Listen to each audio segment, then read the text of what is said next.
On today's episode of Locked On Angels, we are finishing up minor league week by chatting with the AAA Salt Lake broadcaster here in the Angels system, Steve Klauke, to find out what happened in the AAA level this year. That's all coming up right now on Locked On Angels.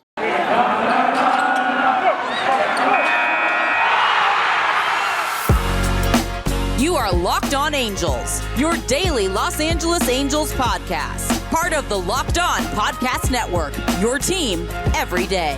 Hey, what's up, everybody? Welcome to Locked On Angels, part of the Locked On Podcast Network, your team every day. I'm your host, Steve Granado. Thanks for making us your first listen of the day every single day. Of course, especially here in the offseason. You can shoot me a follow on Twitter at Steve Granado, Granado. And of course, you can head on over to our Locked On account where we're always doing fan engagement stuff at Locked On Angels.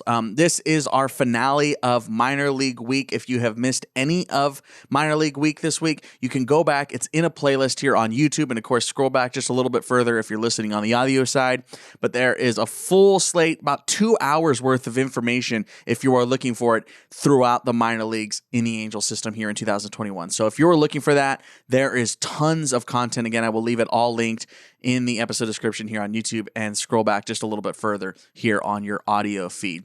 We talked with every single minor league broadcaster, and this is our last chat today. We caught up with Steve Klauke, who has been the longtime voice of the Salt Lake Bees, of course, the Angels AAA affiliate. We talked a bunch of really good stuff about guys that may be making an impact here shortly. We had a full-fledged conversation. It is a really good one, so I'm not going to spread this out too much longer. Let's just go ahead and jump right to it. This is our AAA conversation as we wrap up minor league week. Let's head on over and chat it up with Steve Klauke.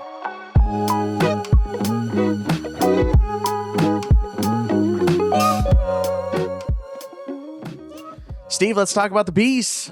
This season, I know the numbers don't dictate good stuff, but from your vantage point, especially after a year off, how was AAA this year? Well, first of all, it was great, Steve, to be with you, and great to have a season. Obviously, 2020 was a long, quiet summer, although I will say my yard looks as good as it's ever looked before. But as a whole, it was great to have baseball back again. People were coming through the turnstiles here, enjoying a summer's night at the ballpark like I do on a regular basis. So I think it was just great to have it back. And even as you mentioned, the wins and losses weren't quite the way you wanted it, but as a whole, you got to see some great young players.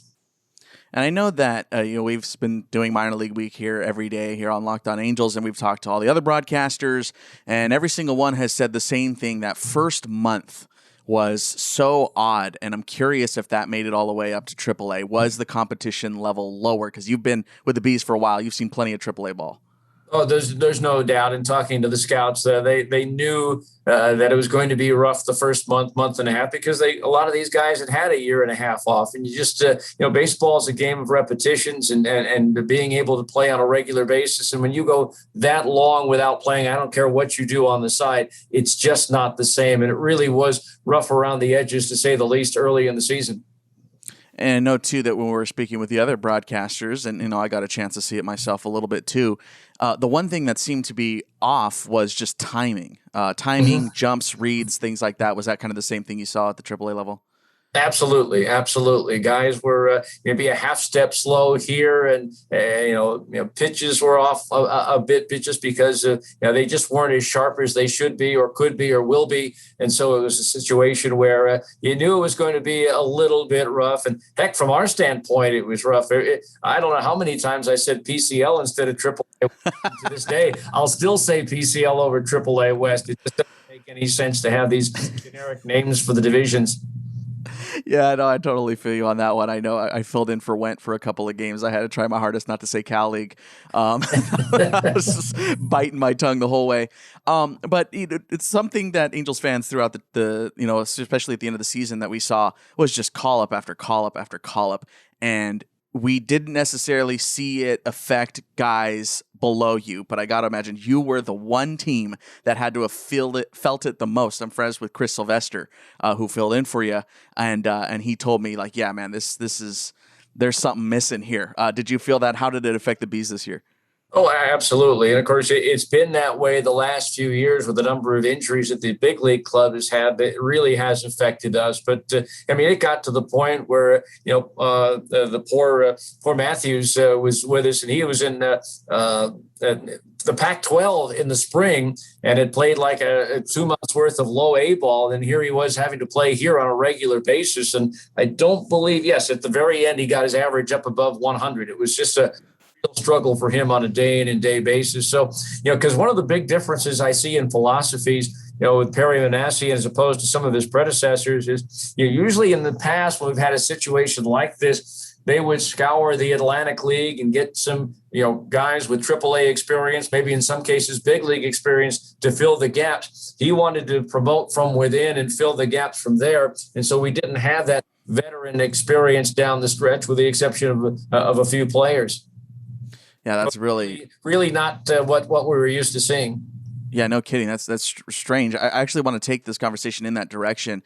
You've been with the Bees for over 3,000 games at this point. Now you've seen plenty of ball out in Salt Lake. So you have seen the transition. Obviously not a Perry Manassian, but let's talk about Billy Epler's administration. When he took over, it was dead last in Major League Baseball's farm strength is concerned. So, what was it like, and have you seen the differences now, a couple of years later, in trying to change the farm system? I think I am. I'm seeing more prospects coming up through that have a legitimate chance of making it, as opposed to having all the prospects ripped apart and taken away during the DePoto era. And I'm surprised that hasn't happened yet in Seattle, but it will. I think that, Billy tried his best to try to retool things, but I really like the direction that Perry's gone with some of the things that he has done, especially with the drafting of 20 pitchers, because goodness knows we could use it. I considered it a successful year that the team ended up with an even 6 ERA as a team staff. So it's definitely different. You're seeing some good young talent. Epler was the guy that brought in some guys that have really maybe borderline big leaguers right now, guys like a Taylor Ward and a Matt Theis and all that. And I think these are the guys that really made a difference for us this year in the moments that they were here, especially with Matt going back to being his old college self in catching on a regular basis. Yeah, let's talk about catching a little bit. The Angels will have a semi-hole at catcher next year without Suzuki taking the lead there. So Matt Theis behind the plate. What did you see out of him getting back behind the plate? Well, it's interesting, Steve. From my vantage point and talking to some of the scouts and talking to some of the Angels people, they really liked the progress that they saw with Matt. I remember early in the season, I asked him, what was the first or what's the last thing to come back to you in regards to being a catcher, because you hadn't caught since your University of Virginia days? And he said, the pain I would be in the next morning. Take a beating back there. But I said, well, what about, calling games? He says that was actually the first thing to come back. He really felt comfortable in that. He struggled defensively at times. I know pop-ups were a problem with Matt off and on during the course of the season, but I think he steadily got better in being a defensive catcher. Now, from that standpoint, maybe because he was a catcher, our manager, Lou Morrison, really wasn't all that thrilled with the progress that he made. And, I don't know that Matt will ever be an everyday starting catcher in the big leagues, but I think at this point in his career, and with the lack of quality catching around Major League Baseball, this is his best chance, I think, to go to the big leagues. And I think he realizes it. So do you think moving forward, the Angels with Stassi and Theis are going to be okay, at least, or league average moving forward? Or do you think that it would be best suited to try and get somebody free agent? I think they need to go get somebody. I really do. Again, I don't think Matt's an everyday player, but I don't think that I think he needs another year of seasoning behind the plate to be a major league catcher. And maybe he'd be the first to say that. I don't know. I thought they made a mistake not giving Drew Butera much of a chance. Because he's a solid major league caliber catcher, and you're not looking for offense out of that position. You're looking for defense. Same thing with Chad Wallach, who is with us down the stretch of the season, the last month and a half or so. Guys that could fill in that backup role. So I'll be interested to see what they wind up doing, but I really do think they have to go out and find maybe not an everyday catcher, because I think Stassi did a pretty good job, but they really need someone who's a solid veteran backup. More with Steve Klauke of the Salt Lake Bees in just a second, but I want to remind you that this episode is brought to you by BetOnline. If you're looking for a place to bet on sports, this is going to be the place to go. They're back and better than ever with a new web interface and plenty of great props, odds, and lines, more than they've ever had before for the start of basketball season. It remains your number one spot for all basketball and football action this season, especially now with baseball gone. You got to get in on the basketball and football action. Head to the new desktop website or mobile website and sign up today to receive a 50% welcome bonus. It's a 50% welcome bonus by using promo code Locked On. That's Locked On to get that bonus. From basketball, football, NHL, boxing, UFC, and even Vegas casino games. Now that the postseason has ended, they're got it all over on BetOnline, so don't wait to take advantage of all the amazing offers for the 2021 season. BetOnline is the fastest and easiest way to bet on all your favorite sports. That's BetOnline, where the game starts.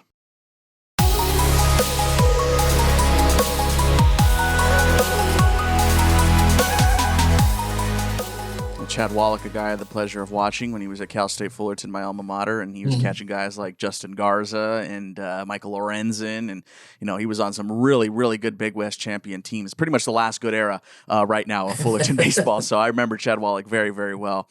He was one of my favorite guys out there.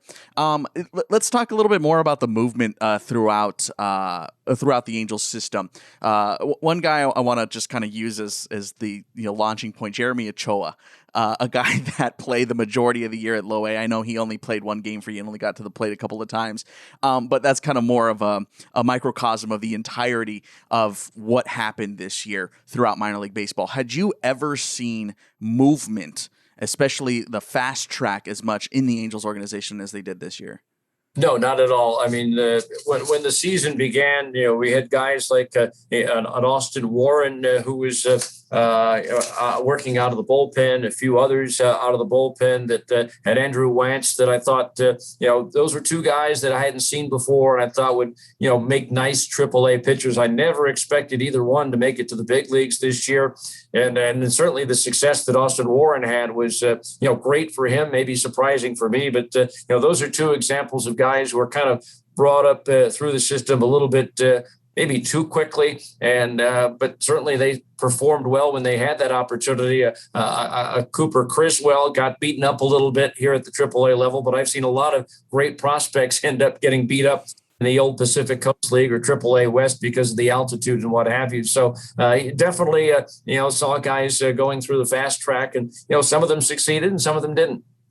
Yeah, you talk about the altitude there from AAA, and then you literally come over here, and it's almost sea level here at in Anaheim. So, AAA for fans who aren't necessarily involved or really that deep into it is really the bounce back, right? Like you talk about the number quadruple A a lot, and you hear things like that all the time. But do you hear that from your pitchers sometimes when they come back down and then they get back into the altitude? Do you notice that the guys start struggling with that again?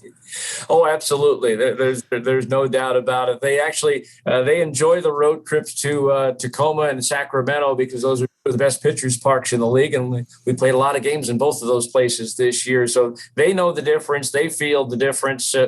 A great example of this, and I'm going back in time a little bit, Steve, was the guy with the glasses, Weber, for the Angels back in the day. All of a sudden, the name escapes me, but he got sent down, gave up a home run that I think it went about 450 feet here, and he was complaining about, this place is a joke. I don't belong here, blah, blah, blah, the launching pad and all that.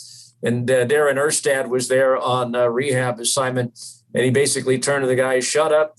If you don't like it, pitch better.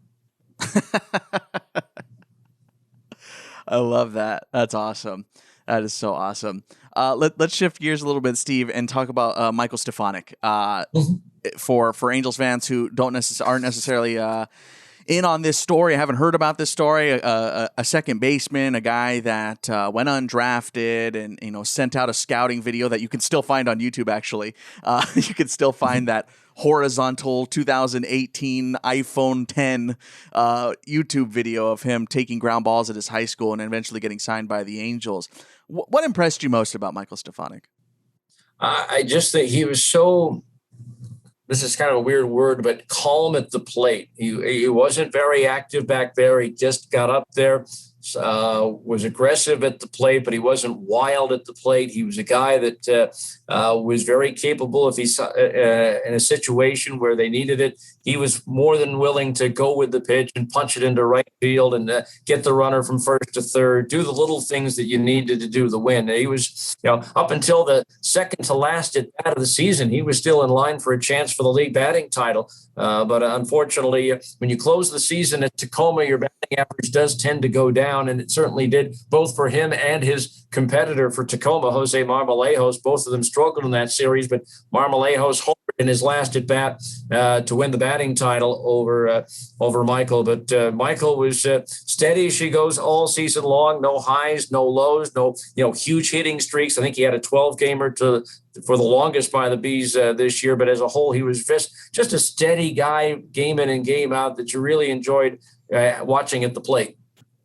And is that a guy, as the Angels have a bit of a hole up the middle right now? Luis Rengifo, don't know if he's going to be ready to be an everyday shortstop at this point. Would you consider Stefanik A for short or B for second, with Fletcher moving to short for next season? That's a good question, Steve, because from Perry Manassian all the way down to this level, we all know that Michael is probably very capable of hitting at the big league level. But they are the first thing, when people were asking, well, why isn't he up in the big leagues? Why aren't they giving him a chance? Defense is his holdback right now. He's a guy that really doesn't have a position per se. He did play a lot of second base for us. He did spend some time in the outfield, spend some time at third base as well. But defense, particularly his footwork, is something that really needs to be worked on. And he is not a major league caliber defender yet. He's working to get better. There's no doubt about it. And he did a lot of work with Ray Olmedo, our defensive coach, here all throughout the course of the season. But he's a guy that needs to put his nose to the grindstone a little bit more on the defensive end of things before he's ready for the big leagues. And we talk a lot about, we just did actually last week, about the roster construction moving to 2022 and, some of the holes that need to be filled. And obviously we talked about short and or second or what have you. But we also talked about the Angels' lack of a utility guy. Your Chris Taylors of the world, your Kike Hernandezes of the world, those guys that can your Meisteris Turises of the world. So for the Angels moving forward, if there's a guy at the AAA level that you saw, who would probably be one of the better ones to try and fill a spot like that at the major league roster? Well, I don't think either one is ready for the big leagues yet, but there are two guys that jump out at me to go along with Stefanik. One is Jake Gatewood, who unfortunately, he hit the ball well, but unfortunately shattered our franchise record even in a shortened season. He struck out 170 times in 116 games, but he's a guy that enjoys defense. He started out here as a shortstop and third baseman, played some left field, and then when Brandon Marsh went up, he closed out the season in center field and did a good job at all the positions. He's a guy that hit 28 home runs to lead the ball club and was in the hunt for the home run title in the league until he got hurt down the stretch. But again, he needs to cut down on his strikeouts. But a guy that really opened a lot of people's eyes was Brendan Davis. Played the last month and a half in a Salt Lake uniform, playing short, playing left, doing all the little things that you need to do to win. And he hit .333 during his 31 games with us, 8 homers, 25 runs batted in. He just looks like the complete package, a guy who was originally drafted high by the Dodgers a few years back. Well, there you go. The Dodgers can certainly draft, and we've seen that for years and years and years. And I've seen I was in the Dodgers organization as a young college student, so I got to see some of that and be with the Bellinger and Verdugos of the world. So definitely know how to draft, firsthand knowledge of that. So that probably will help things Chris, out. Now, Steve, you make me feel old especially when I watch the Dodgers in the playoffs this year, because Clay Bellinger's dad. Cody Bellinger's dad, Clay, played for us in 2002 as we made it to the league championship series that year. Yeah, of course. I remember a little Cody walking around and playing on the field with his dad. That's so awesome. I remember we were I was in Rancho Cucamonga when I was a senior in college, and he and his dad would be around every now and then, see Clay out at the ballpark. Cody was in the home run derby that year, and you saw Clay walking around, and it was pretty cool. Felt big league at that moment for sure, especially at the high A level. What the funny thing about Clay was in 2002, the team was hitting a tough stretch in August when we were leading the division, and the division lead was shrinking. And I happened to, after a loss, I made a comment about that because we were called the Stingers at the time. I said the SS Stinger is starting to take water. And the night that they clinched the division, I happened to, or the day after we clinched the division, I was in the clubhouse, and Clay turned to me and goes, "So, how's the SS Stinger these days?" Oops. Yeah. He remembered that I said that. Okay. He'd been had that one ready to go for a while. Yes, he did. Yes, he did. I got one more for you before we let you run away, Steve. We've asked every single broadcaster this exact question to close it out, and I got to imagine I'm not the first one to ask you this question. You mentioned a couple of the names, maybe not the names that are on the top 30 or anything like that, but under the radar guys. There's always somebody. Every team has it. All these guys are legit and they have talent. Was there any guy at the AAA level this year that kind of you didn't think much of, and then all of a sudden, hey, this guy can play? I guess I have to go back to Brendan Davis. Didn't know a whole lot about him. He'd been down at AA all season long. We were shorthanded, needed to, and I hadn't heard him or seen his name on any of the prospect lists, at least not before the season began. And I was just impressed not only with what he did on the field, but his demeanor off the field, and my limited conversations with him because of the restrictions that were put on the club this year in regards to being able to talk to the players. But this is a guy that I think people need to keep an eye on. I think he's a guy that I don't know what his end position is going to be, and I think as long as you have Marsh and Adele around with Trout in the outfield, I think maybe shortstop would be the position. He looked good when I saw him at shortstop in a Salt Lake uniform. He was basically moved to left field out of necessity the last couple of weeks of the season, but he would be a guy that I think that people need to keep an eye on.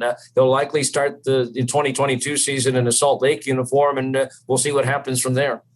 And real quick, you brought up Adele and Marsh there. Do you think they would be ready in the corner outfields moving forward for 2022?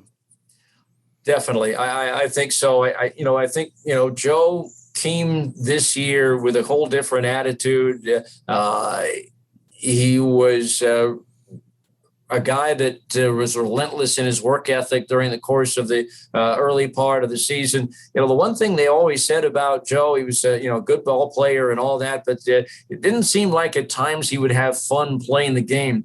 Once Brandon Marsh got healthy and joined him here, and we all know Brandon's approach to the game. He loves the game of baseball, has a lot of fun playing it, and I think that rubbed off on Joe a little bit, and it changed his demeanor to the point where he was having fun playing the game again like he was a kid. And certainly the numbers bear it out, and he certainly performed a lot better with the Angels this year than he did in his debut in 2020. And I think Marsh, after that horrible start, really came on strong. And who knows, maybe Brandon's the answer in center field, and Trout gets moved to right field to cut down on the wear and tear.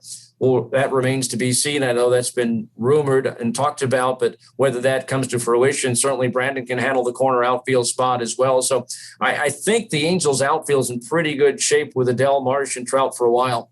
Yeah, I remember when, a lot of the conversations about where's the pitching prospects a couple of years ago, and your Adeles and Marshes were being drafted higher. I figured at some point here down the line, we go, okay, our outfield's going to be amazing at some point because we keep getting outfielders.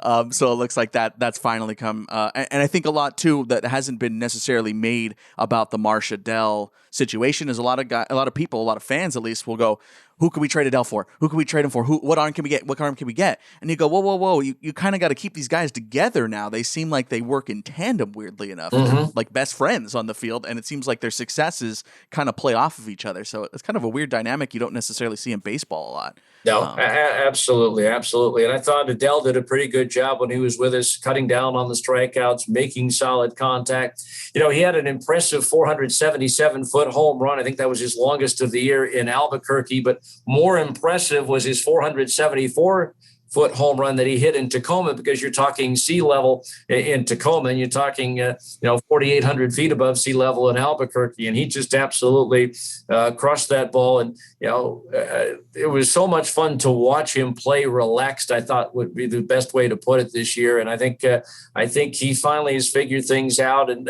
not putting as much pressure on himself as he was earlier on. And I think I think Marsh has a little bit to do with that as well. So I think Joe's in a great frame of mind to be successful now from here on out.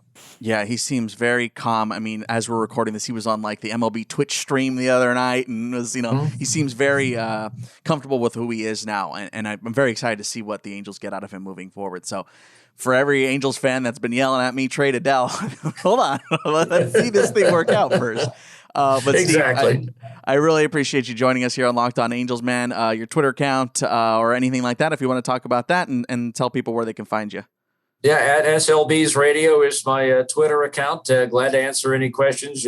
I think I'm not sure how many followers I have right now, but I think half of them are Southern California fans that I've gained over the years, especially in 2016 when I got to do those 2 series filling in for Terry. So to be able to converse with them. Sometimes I know some things that I can't tell them.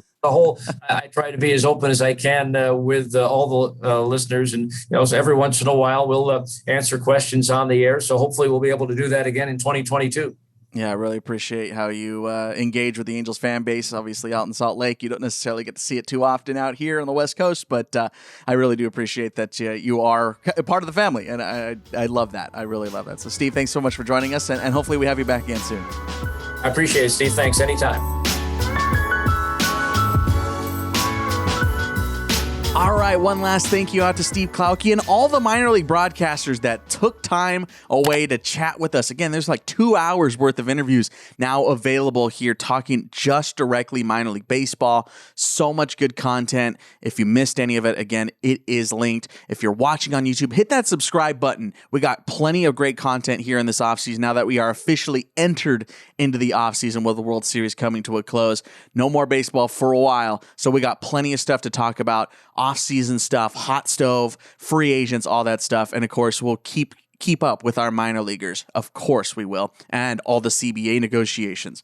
We are in for a whirlwind over the next couple of months, so still plenty of baseball to be talked about. Again, I want to thank Steve Klauke. Shoot him a follow on Twitter. It is linked in the episode description. Don't forget to shoot me a follow too, at Steve Granado, Granado, and our Locked On account is at Locked On Angels. And hit a comment below too. I want to hear what you think, what you thought about minor league week. Are you excited about the Angels farm system? Are you worried about the Angels farm system? How do you feel about the state of the young pitching the Angels have right now? I'm curious your thoughts. Let me know down below, or of course over on Twitter. And the best way you can actually do it all is to give me a phone call. That's going to be the best way. That way I can directly talk to you on our voicemail line, 714-409-6396. That's 714-409-6396. Save that number in your phone, and anytime you get an Angels question, give me a call. That phone number is open 24/7, 365. Leave a voicemail, and you could be featured on an upcoming episode. Super fun stuff.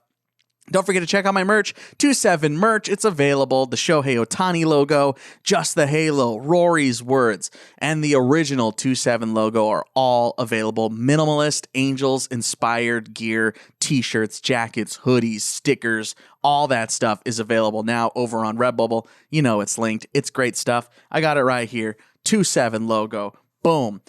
Just the Halo logo. Boom. You can put this on anything. You can throw it on anything you want. It's available. You can buy them. They're super cheap. They're only like a couple bucks, man.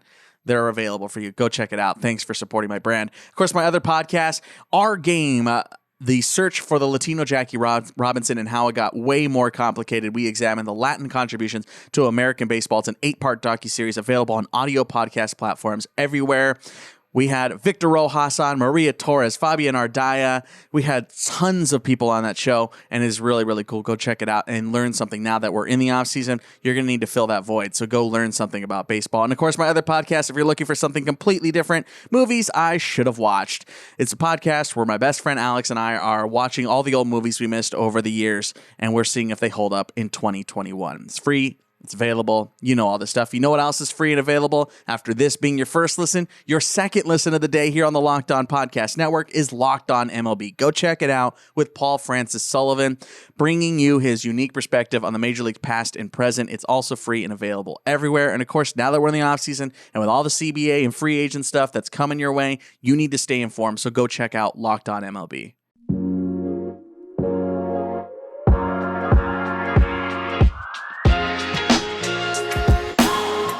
All right, guys, that's going to do it for us in today's Locked On Angels. We got plenty more stuff. If you're on our YouTube side, plenty of stuff to check out. Tons of playlists, interviews, cultural things, history things. We got tons of it. Just check out our channel and hit that subscribe button. Thanks so much for your support. And if you're an audio listener, keep doing what you're doing. You guys are doing great. All right, we got more stuff coming up tomorrow, 5 days a week, still on the schedule here on Locked On Angels. All right, guys, we'll talk to you tomorrow. Later.